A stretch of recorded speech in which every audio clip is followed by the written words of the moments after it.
What is going on, everybody? Welcome back to another episode of MetaBroz. I'm Moldy Potion. This is my bro Metacrax. Welcome back, everyone, and welcome back you. Thank you. It is nice to be back. I had quite the adventure in terms of flights and having to rebook flights, and I missed flights. Oh, it was so fun. But yeah, the convention was amazing. We should say that's why we haven't posted in like a week, because he missed his flight on the way there, had to book a secondary flight, spend extra nights both before and after, because when you apparently cancel your original, or when you miss your round trip, they cancel your return trip now on, was it United? Yep.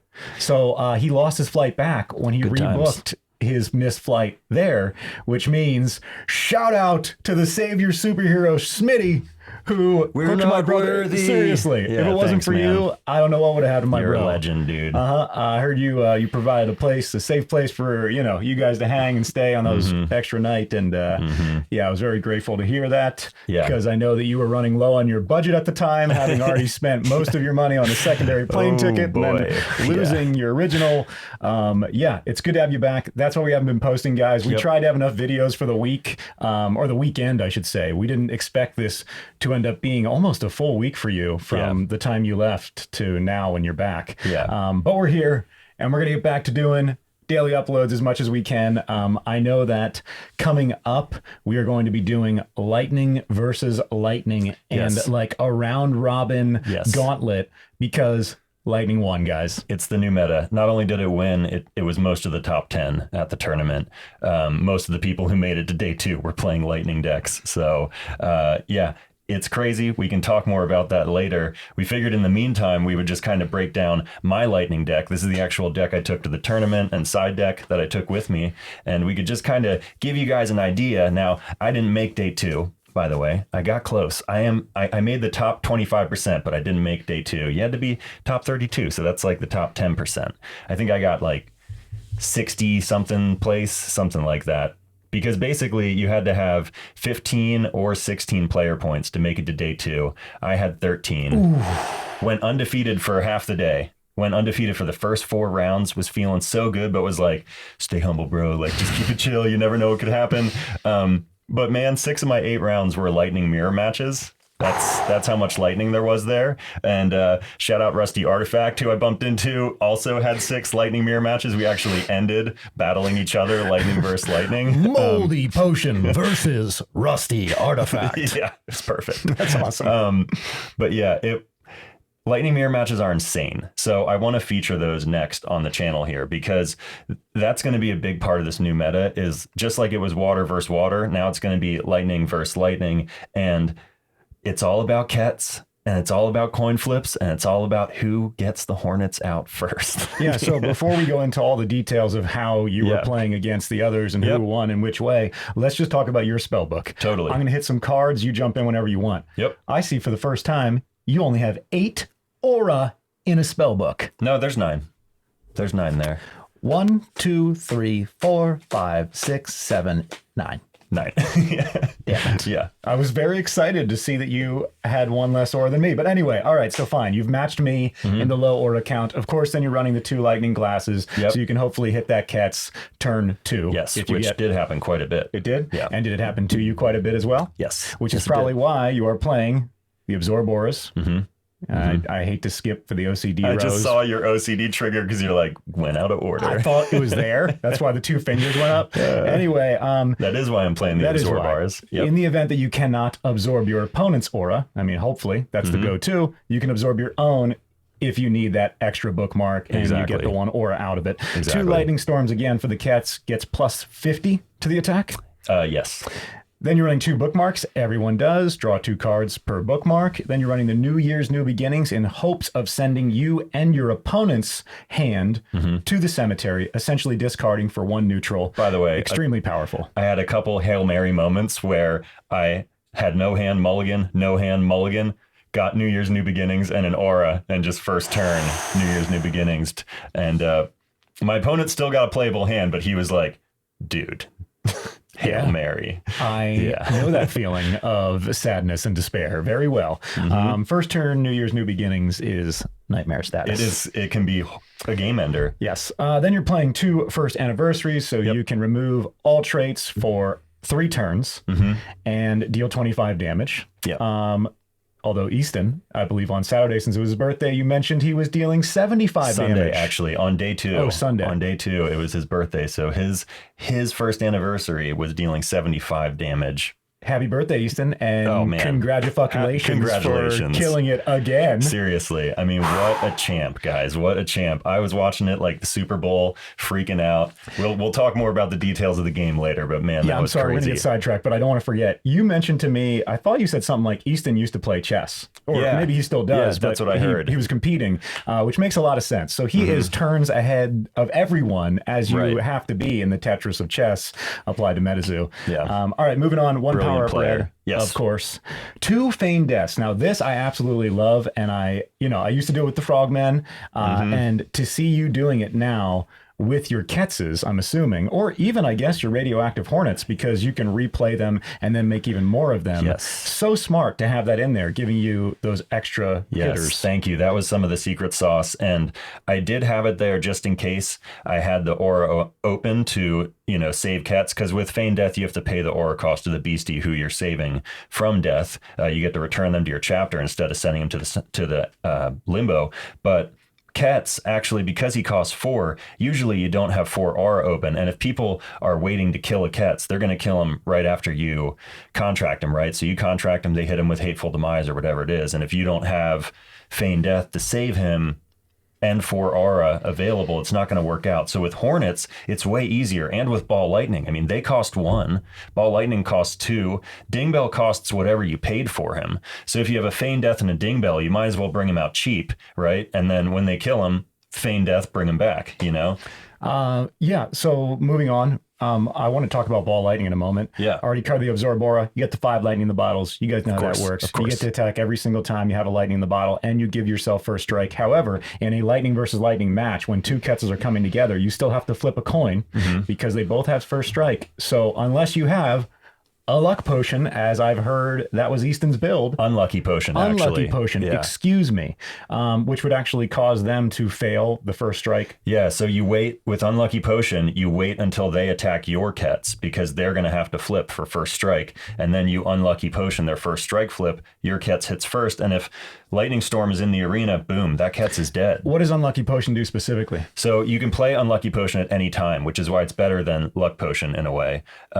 And when you play it, you get to determine the outcome of your opponent's next coin flip. So right before, in the final match, it was Easton versus Kai. Shout out to both you guys. Seriously, amazing players, amazing role models for the community, great people, great games. And so Kai would swing into Easton's Quetzalcoatlus, and Easton would drop the Unlucky Potion to win Kai's first strike flip. And because it's your opponent, because you're actually targeting your opponent with this Unlucky Potion, that's why you need to wait for them to attack with their Kets. Right. So you can control their flip. Because if you're attacking them and you played an Unlucky Potion.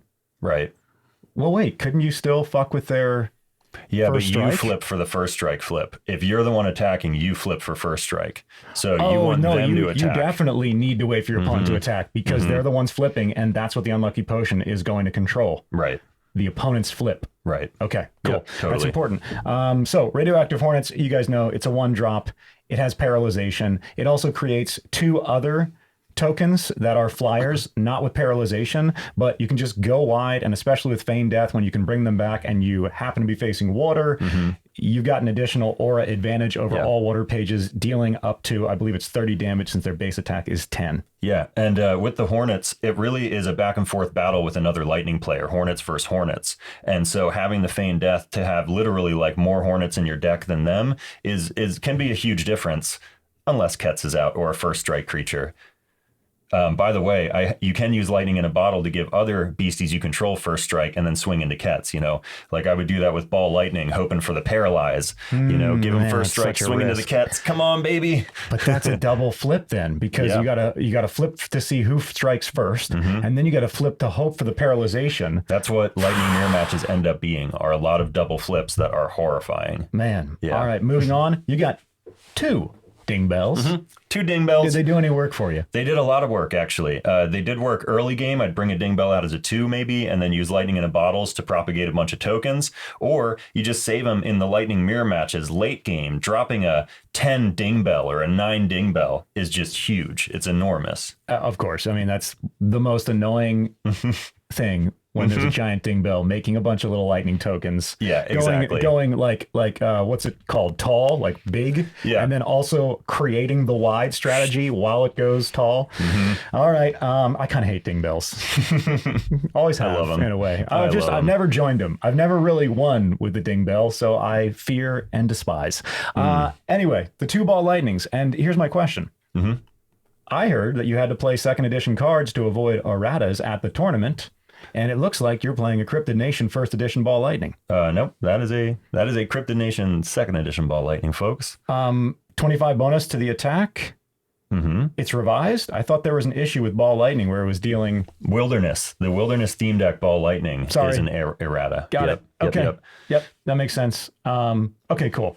You got your 2nd edition ball lightning. And did he do any work for you? Oh my God. So much work, because when you're in a tournament, aura is so key, right? Like the one thing you don't want is to get 2 aura and not be able to hit your 3 or your 4, because we all know the power level between 3 drops and 4 drops compared to 1 drops and 2 drops. There's a major difference. You start to be able to get out your Kets. You can bring out a fatter ding bell, these things matter. Thunderbird, who's in the side deck, these things are very important in the game. And ball lightning works to just give you that extra push in the right direction. Power up red is a 3 drop. So if I would hit my first couple aura and I didn't have a lightning glass, whatever, you get out this flyer who swings, inflicts paralyze, and gets it if lightning storms out, he swings for 50. And he does a lot of work for sure. Although you got to be careful because you're actually going to lose 25 life points at the start of every turn with each ball lightning that is in the arena. So up to 50 since you're playing 2.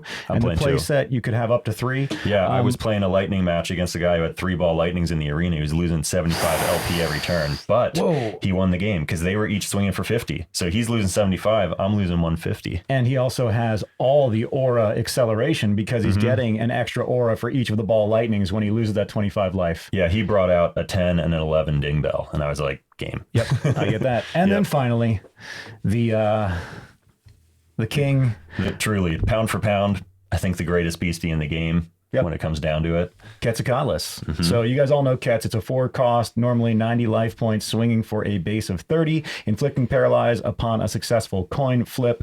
But with this lightning storm, he gets an additional 50 bonus to the attack. He's flying, he's fleeting, he's first striking. He's death incarnate. He's death. And with having 3 or 4 of them per spell book, you hit one before you get through 10 cards, typically, you hit a Quetzalcoatlus and he just can totally change the board state. He also gets plus 10 damage for every light bulb that players brought. So if both of you brought a light bulb, he was swinging for 100. Oh, that's cool. Yeah. Yeah. I didn't think about that. Of course, if your opponent and you both had a light bulb, he gets an additional plus 10 per light bulb. He's what it comes down to, people. And when it's in these lightning mirror matches, it all comes down to who gets Kets out first, who gets them out second, how those coin flips go. It decides the whole game. So I think it's interesting. That's the whole deck right there. This is going to be the side deck we'll talk about in a second. You don't have any removal here. It is not strictly beastie based. I mean, the closest thing is the first anniversary celebration, only dealing 25 points. Otherwise, it is just rolling out stronger, faster, and I guess being careful with how you're lining up your beasties against theirs. Because there's no removal. There's nothing. Did you play a lightning bolt at all?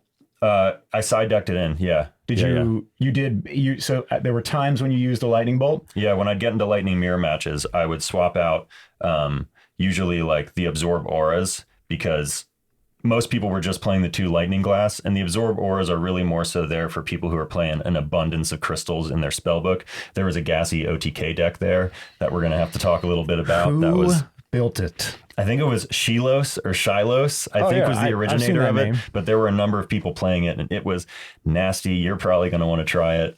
It's right down your alley, except it's a lot of crystals. Not a first turn kill, a 1-turn kill. Yeah, a deck where, like the Grim deck that I built, you don't really care what they do. You're like, sure, you hit me again? Cool. You hit me again? Cool. No problem. You hit me again? Cool. And then they go, gassy, River of Time, so they get another turn. Yep. and then it comes back around. They go boil over, boil over, boil over, 6 times, and then either Phoenix Rain or they Torrential River themselves to deal you 180 damage per Torrential River. Overs, right. After they boil over, they Torrential River. You take 30. Yep. And then you deal 180 to them because of the boil overs. Right. And I think they need to have like 180 LP to do the combo to survive I think they have to torrential themselves. They need 190 because they need to torrential themselves 6 times and still be alive. Okay. But if they deal themselves 180 damage, they're dealing you whatever 6 times that is. So like 1080 or something, they're dealing you over 1,000. Yeah. Okay. Yeah, that's clean. I like that a lot. I'll definitely be trying that out soon. Yeah, but no, I didn't have removal, to get back to what you're saying, because Kets is removal. Like the beasties in this spell book, in my opinion, including the Hornets and Ball Lightning to a point because of the Paralyze, they are some of the best fighting beasties in the game. Like when it comes down to actually pound for pound going up against other beasties, like they can even swing into Gumbaroos because they might paralyze them and kill them. These are some of the only beasties that can confidently do that. And especially Kets with the first strike. So he kind of becomes your removal against most spell books, where, especially with Fleet, you bring him out the same turn he's out, he gets rid of something, so then you're at least 1-to-1 with him and you're hoping to take more out. Yeah. So to that point, I noticed you don't have any lightning splits anywhere. No, because Kets swings for so much and Lightning Split costs 4. So why not just have another Kets or use that Feigned Death to resurrect the Kets? Right, exactly. Okay, yeah, that's cool. All right, so that's the spell book. You used Lightning Bolt when you were in mirror matches. How about the others? Did you use Balance Beam at all? Oh my gosh, yes. We were required to write our age this time on the fourth wall lists. So you'd look at each other's fourth wall lists, and I would quietly look at the age and be like, okay, so minus. And we should probably tell them what it does. Yeah, so Balancing Beam costs 2 neutral. You can play it in absolutely any spellbook. Deal damage to target caster or page equal to 10 times the number of years between your age in years. So I would look at their sheet, and I remember specifically there was one round where I was the same age as the guy, and I was like, okay, I can't use this. Yeah. But every other game, it did between 50 and 90 damage for me for 2 neutral aura. Now, did you play people older than you and younger? Yes. So you're in a very sweet age spot right now in terms of competition. Yeah. All right. That's cool. I like that. Yeah, mostly younger. And, shout out to anybody who has watched me on the feature match. In the first round, I was actually the feature match on the cameras. Oh, and cool. Balancing Beam was like necessary in me clinching the win there on round 3. Yeah. Nice. All right, moving on. You've got the fourth wall artifact that was part of the Magicast set. I do. And this was mostly for Frog. This is a 2-cost neutral artifact. Life points 80. You can have 4 per spell book. Fourth wall arena effect. While this page is in the arena, each caster may choose a fourth wall item owned by another caster. Each selected fourth wall item is not active until this artifact leaves the arena. Yeah, so this was a solution I found to dealing with Frog. Now, I think in the end, Anti-Potion tends to work better, but Anti-Potion is risky because if they decide to swap up their water deck, maybe take the potions out, put in more spells like Torrential River and stuff, then your Anti-Potions just become dead. But this card, you can use it to take the water away, the water in Eyesight, and so Frog's power becomes useless, which makes Frog way less of a threat. And this thing has 80 life points, so unless they have a Chessie out, it's going to be able to survive at least a couple of attacks and keep Frog shut down for a minute. And you've got several in the event that they do remove it. You can just bring out another and keep yourself safe for another couple turns from Frog. That's pretty cool, I used this not only for Frog, I used it to stop a Bloody Mary deck that kept on cycling Bloody Mary, who you can contract at any time if there's a mirror with an Eyesight. So I just brought it out and took the mirror away, and then they couldn't contract Bloody Mary at any time, which really takes the wind out of her sails. Also used it to take away somebody's bonsai, and so they couldn't bring it, just deadened their Wood Devil. And we'll get to Wood Devil in a second here. So you also played Witch's Lightning, and ooh, did I ever, man. That card did so much work for me. Was that specific matches like against Lightning or Water? For sure. Lightning mirror matches. if they were playing Hornets instead of Lightning Bolt, I would put Witch's Lightning in, because one Witch's Lightning kills a whole Hornet. Again, we should tell them what it does. So you can target up to 3 beasties and deal each of those beasties 20 damage. Until the end of turn, each beastie is also considered a lightning beastie and gains first strike. So you can use it to pop the opponent's Hornets. It's so clean. Easton was playing it, which I was like, cool, I'm on the right track. If Easton's playing cards that I'm playing, I'm on the right track. But yeah, you can also use it to wake up like your Kets if he's asleep, which is lightning. You know, I used that a couple times. Handy, super handy. Okay, cool.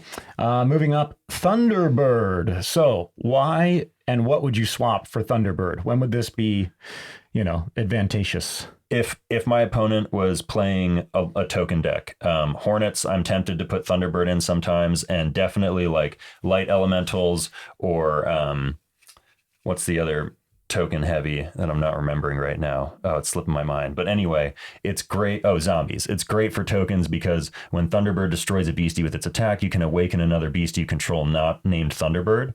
And so you can swing with Kets, and then kill something with Thunderbird, awaken Kets, swing again, So Thunderbirds, they're like a lightning in a bottle within a beastie. And they don't have the best stats. They only swing for 20. They swing for 40 max. But hey, man, they're great against tokens. It gives you 2 times the Ket's attacks, which, considering that's the whole game, it kind of changes things quite a bit. Yeah, absolutely. Yeah. Each turn you contract a lightning spell, it is considered to be lightning storm and raining until the end of turn. So that's also an option in the event that you don't have the terror out yet. Yep.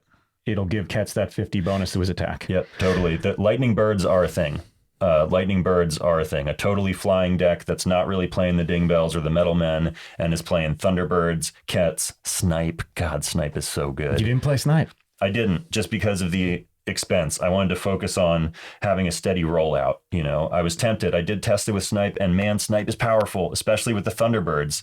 With the Thunderbirds and Snipe with Power Up Red, Snipe swings for 200 with Power Up Red. So with a Thunderbird, it's like 200, cool. I kill one of your tokens, 200 again with Snipe, All right, so moving on to kind of one of the mini stars of the tournament, because I assume a lot of people were playing it, and I'm guessing you saw a lot of bonsai trees. By the way, in your rush to miss your flights and reschedule everything about your life around that weekend, you left your bonsai tree on the picnic table in Montana.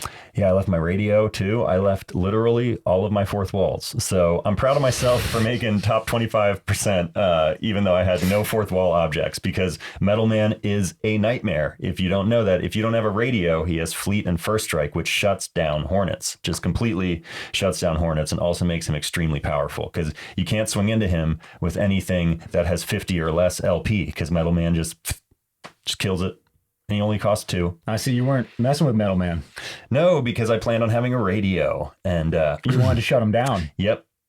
And then you didn't. And I didn't. I even was going to use the fourth wall. Yeah. Anyway. So, radio would have been way better than shutting down a fourth wall with a card you have to get to, as opposed to an item that just sits there the whole game. Exactly. Did you ever use Wood Devil? I did. Without the bonsai? Yeah, he was going to be in my main deck. I was going to only do one first anniversary in the main deck, and I was going to play Wood Devil. But because I forgot my bonsai, I moved into the side deck, because if my opponent was playing with a bonsai, pop him in. What if you could just see a bonsai on another table? Nope. Your table was considered a silo or like a pod. That's cool. Yeah. All right. Yep. Yeah. And then finally, Boil or Bubbling Brew. Yep, had it there for the Gumbaroos, Yeah, of course. You can't always trust the paralyzed flips against Gumbaroo, and they can get so nasty. Bubbling Brew is an auto kill on Gumbaroo because it inflicts burn, and when Gumbaroo is inflicted with burn, he explodes and deals the opponent 50 damage. So that's a great spell again, or a great potion to use against Forest, but also to wake your own beasties up. A lot of people use it as a way to get sleep off of your beastie, because it only deals 5 damage, which is only 10 if the beastie is asleep. Or again, to slow tokens down, because it basically says it'll deal 20 damage to any token for the next turn that attacks. Right. All right, cool. That was your build. Yeah. And you got 60th out of what? It wasn't quite 60th. It was 60-something-th. 60th something. Yeah. Out of what? Do you know how many players? I think it was like 320 something. Yeah. Yeah. Did it feel like there were that many there? Was it Oh my packed? gosh, yeah. It was bigger Yeah. than some of the Magic events that we participated in. Oh, It was really? huge. It was huge, man. And God, I love it was it. really fun to see everybody playing. There were a lot of different types of spellbooks there. I just didn't bump into them. There was a good chunk of people playing Cosmic. There was a good chunk of people still playing Water. Were they playing Pfeiffer's Cosmic? Like a, do you know? Yes, They wrote- totally. yeah. Not the exact deck. They all had their own versions, of course, but it was Inspired probably the low by aura. Yeah. Lizard people, jellyfish, reptoid ruler. Yeah. Some people were playing a version of that was just air rods and some lizard people, because they were basically just trying to roll them out as quick as possible and then get reptoid ruler out. and then tribal just, boost. Yeah. And just tribal Okay. boost and swing Yeah. like crazy. Cheapest, fastest, flying, paralyzing. And the paralyze is handy. Of yeah, course. exactly. Yeah, I get that. All right. Well, there's your deck. There's I my like deck. it. There's my deck. I What mean, would you do differently if you could rewind time? Would you still take this and just make sure you remembered your fourth wall effects? Or is there anything in here that you go, oh no, now that I've been through this, forget that, put this in? I would probably pull the I would probably put the Thunderbirds into the main deck, pull the Dingbells entirely, and then have 2 unlucky potions in my side deck at the very least. I might even get rid of a couple of I might even eliminate the fourth walls here and just have like 3 unlucky potions in the side, and then 2 paralyzes, like the spell Paralyze that you can do at any time. Because I think this is it. Frog has been dethroned officially. I think that, of course, he will still be prominent at tournaments. You'll still see Frog decks, but you will see more Lightning decks. And if you're going to see more Lightning decks, then you need to be ready for them. I might even main deck an Unlucky Potion or 2, just in case, I don't know. Unlucky Potion caught my attention now because it does the work of winning you a Ket's mirror match, but it also, I see it having many, many uses that we haven't even really thought of yet. Just because you get to control an opponent's flip, there's so much power to that.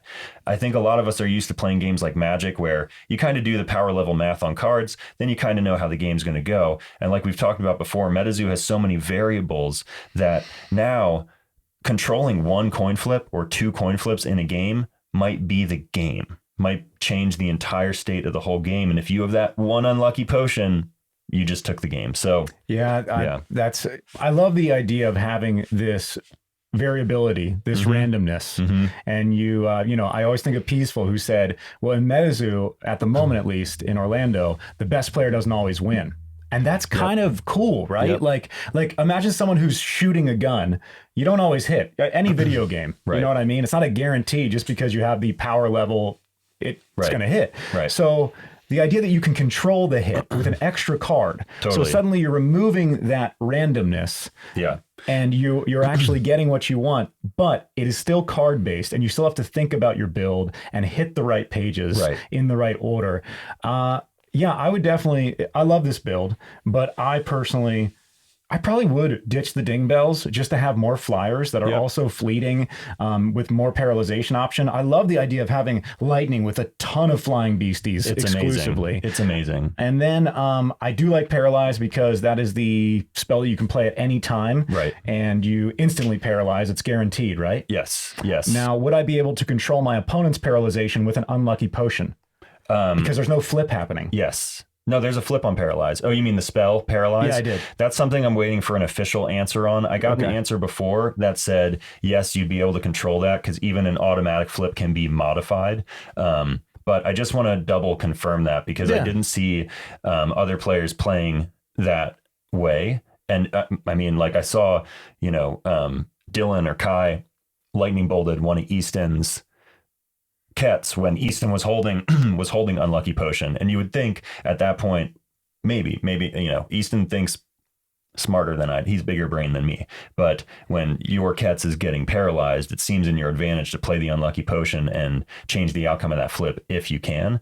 So I'm curious to see what people say. But so we're waiting on a ruling. That's why I asked. I was curious. I don't how know that for broke sure. down. I don't know for sure. We'll just put a pin in it. I would say this: the way I would change this deck, like I said, Dingbell gone, Thunderbirds in, Lightning Bolt I would pull off the side deck, Unlucky Potion in 2 of them right there, and I would probably pull the fourth walls. They didn't do enough work for me. I might Toxic Water instead. I might pull the first anniversaries to the side and just go heavier with Wood Devil and maybe a Witch's Lightning or two. I'm curious to try a few new things. All right. Easton also had Hateful Demises that he was running with Prism Aura, and I think that's a so he brilliant had the move. removal. Yeah. Easton. Yeah, it was awesome. That's so smart. So he's doing the Prism Auras. Yep. Did he have any Dark Aura, or was he just relying on the Prisms? He had 2 Prisms, and I saw 1 Dark Aura. Okay. So so he gave himself a chance. Yep. If he hit those Hateful Demises, and was he doing a full playset? no, I think he was just, I don't know. I think he was just doing 2. I think he was doing 2 Hatefuls and like 2 Unluckies. For 2 Aura, if he's got the Prisms out, he's knocking off Kets. Anything with 2 traits or more is just gone. Or Frogman, it's Ooh, but you can't target a Frogman with a Hateful Demise. Yes, you can. Hateful Demise ignores Magic Proof. It says that on the card. Wow. Yep, another Frogman killer. So did you face a Frogman? I did. I faced one, and we had a draw because he went through his entire spellbook. Shout out if you're watching this. Frogmen those were crazy games. Both of us were sweating by the end. We were like, oh my gosh. And we just didn't have time for round 3. So it ended up being a draw, which wasn't good for either of our records that day. But isn't a draw better than losing? Oh yes, it's better than losing, but it's not nearly as good as winning when you have 300 some people and you're looking for the top 32 cut. A draw is basically a loss. You don't want that. The first day or second day you played Frog? I didn't play the second day, so it was only the first day. Of course, yes. All right, so that first day, had you won that Frog, how many points would have you gotten from a win versus a draw? If I would have won, if either one of us would have won that game, because we had a tied record at that moment, there was a good chance we would have made top cut. Really? But because we ended up with a draw. So what do you get for a draw versus a win? You just get 1 point. Whereas for a win, you get 2, which doesn't seem like much, but it's literally double the points. So when you go with 2 wins, double all day, and then you get 1 single, it's almost like you incurred a loss compared to all the other people who are winning, And but you're getting 2 if you close a match best 2 out of 3, correct? I believe, and I don't know this for sure, I'm going to have to double check Swiss rulings, but I think if you go 2-0, you actually get 3 points. Oh, and then I'd like to know that. 2-1, you get 2 points, and then if you get a draw, you get 1 point. So 2-0s are really powerful.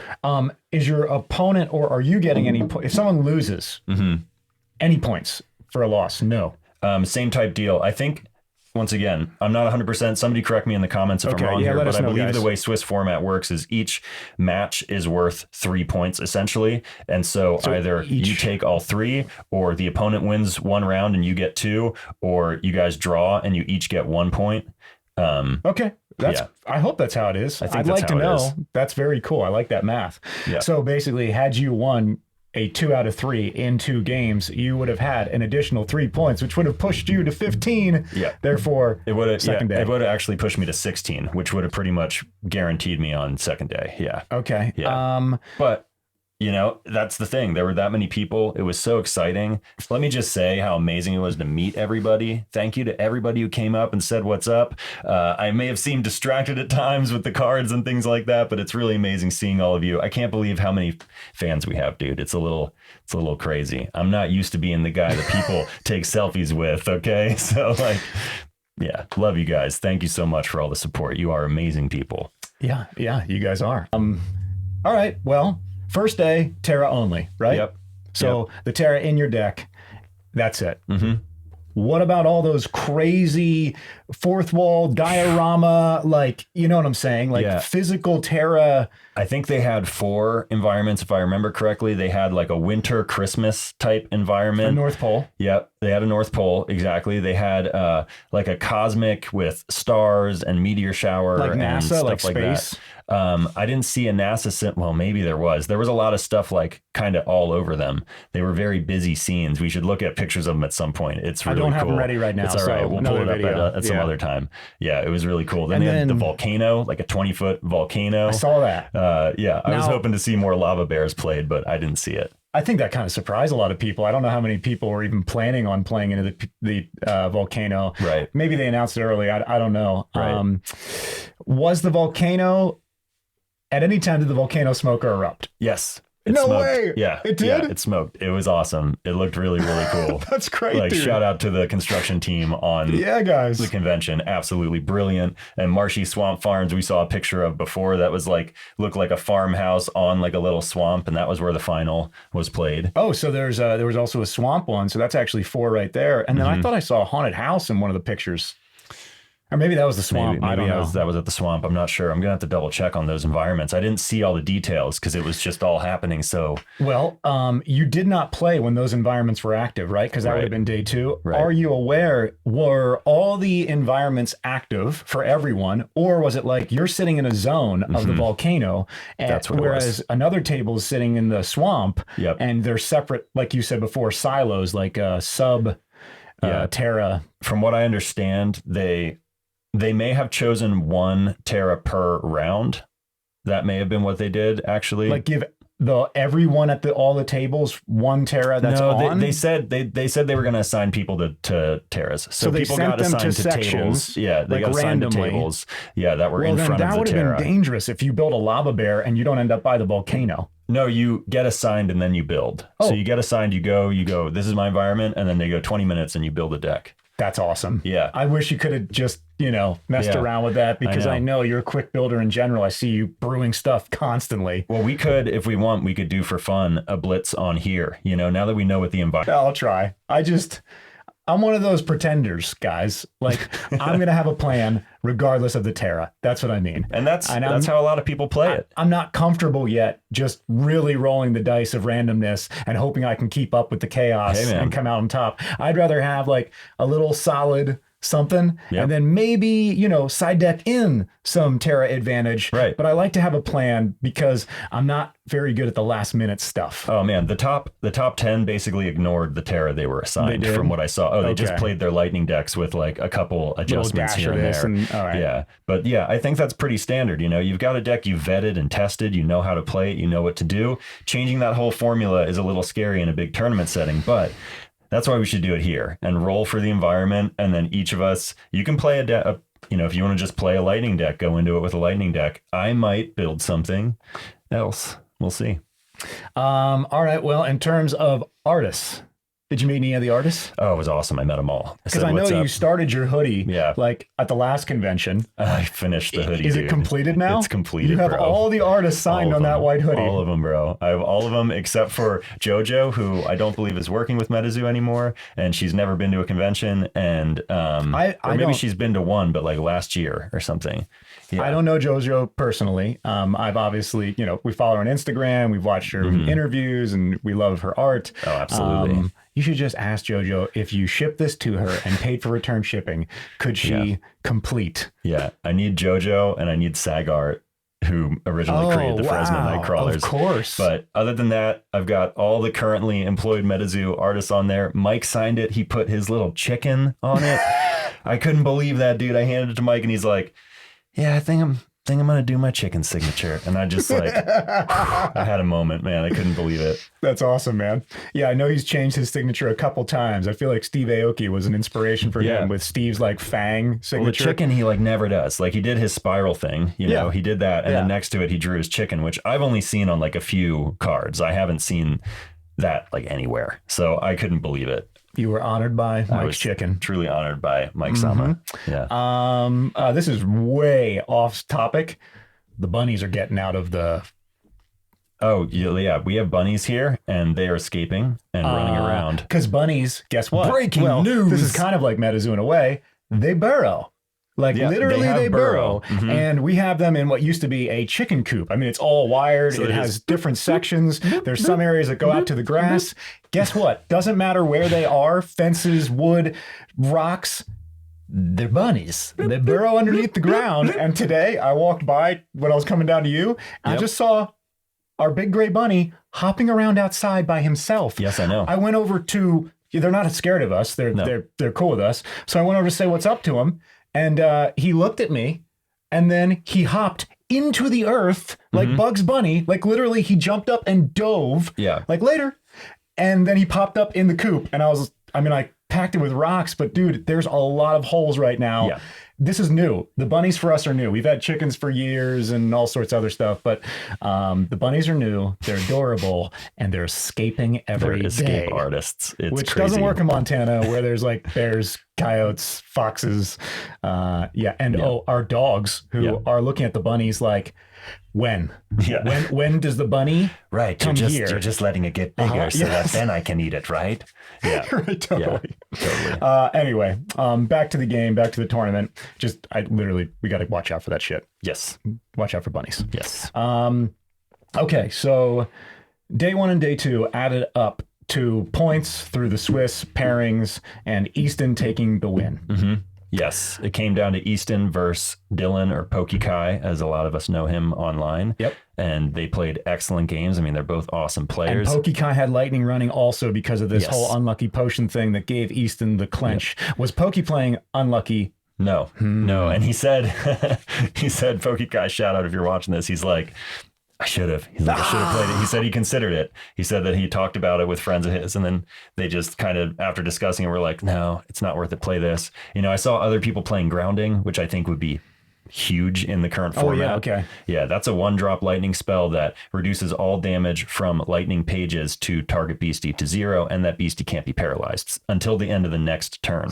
So you can cast that on your Kets, and your Kets is just safe swinging into their Kets or whatever. Yeah, that's a cool way to do it too. Yeah. But you didn't see anyone playing that. I saw one person playing that, and it didn't leave my head the entire time. I was like, I should just be playing grounding. I would have won all these games. But did you see anyone else playing Hateful Demise in their lightning build? No. Easton. Can I borrow your brain, bro? Can you just for a little while? We're just gonna scoop it out real quick. Just download everything you're thinking. Yeah. That's amazing. Mm-hmm. That's awesome. Smart man. Killer. Anything else that we want to go over? I mean, we've talked about basically the meta at the tournament. We talked about what you brought. Shout out to whoever gave us the plushie egg. Yes, thank you. What? Thank you so much. That was so sweet of you, because I miss all the plushie drops because I'm doing the games and I want to meet people and talk to people. So I just miss the plushie drops. They gave us a card and a plushie.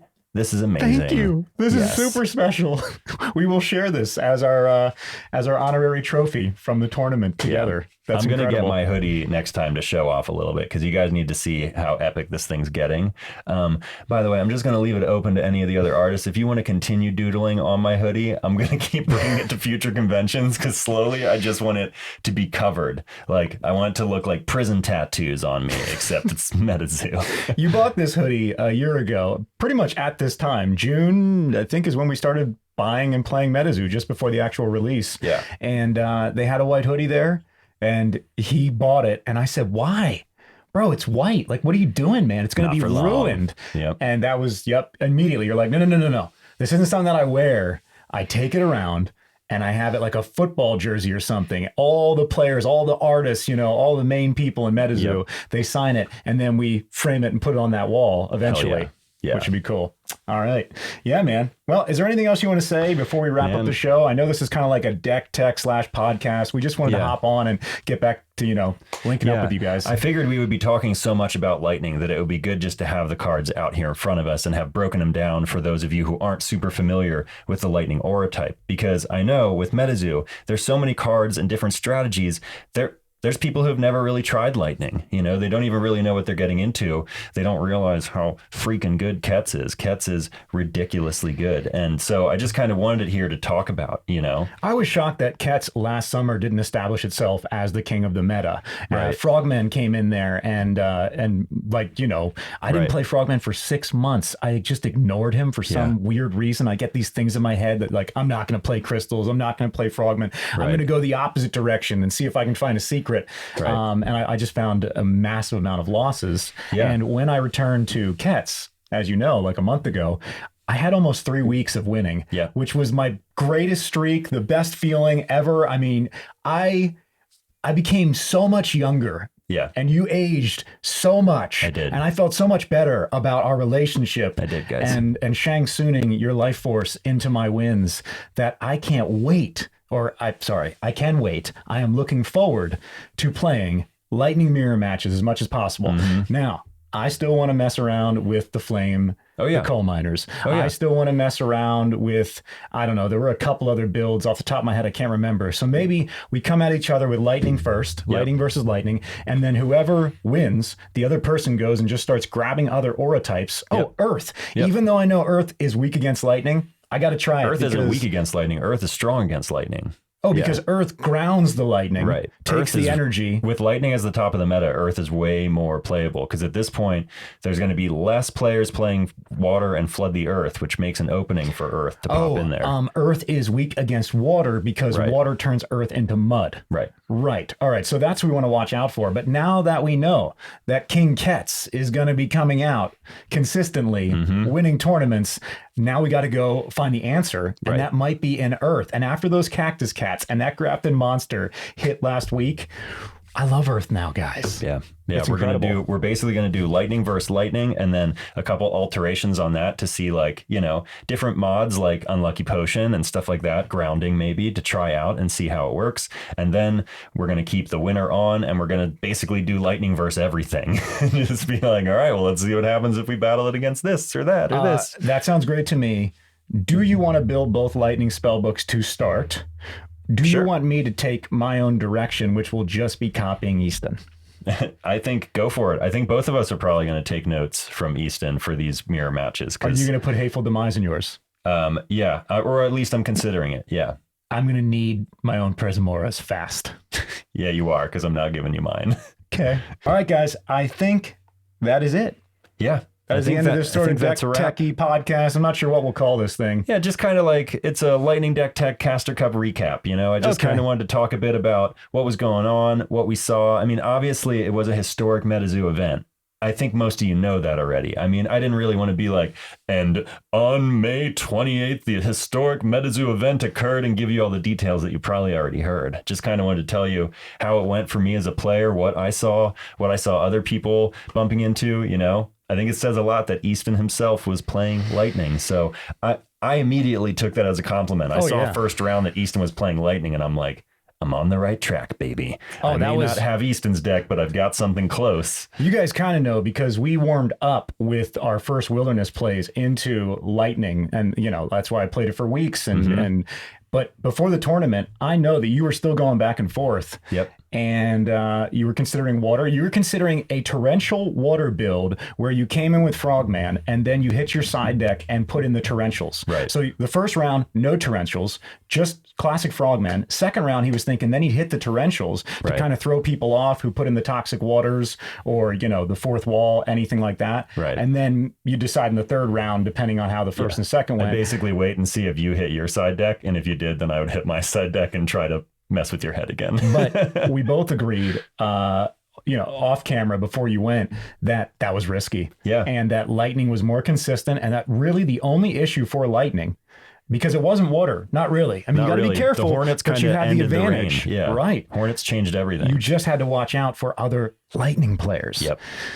Well, now I just want to see an answer for Lightning, which is what we're going to try to do in these next few months as UFO approaches in like 60 days and probably resets the meta again. Yeah, totally. I mean, oh my God, the cosmic cards that are coming. Yeah. Looking forward to it. Definitely. All right, guys, if you made it this far, thank you so much for liking, commenting, subscribing. We appreciate all the support. Absolutely. And we will see you next time. Oh, and our patrons. Sorry. We love you guys. A little slow, just getting back into the rhythm of things.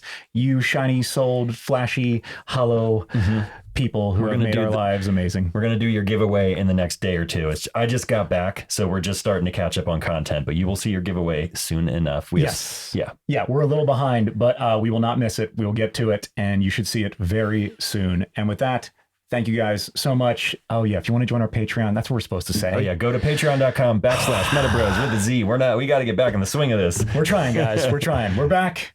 Good to be back. Yes. Thank you all, and we will see you next time on MetaBroz. Later, guys. Later.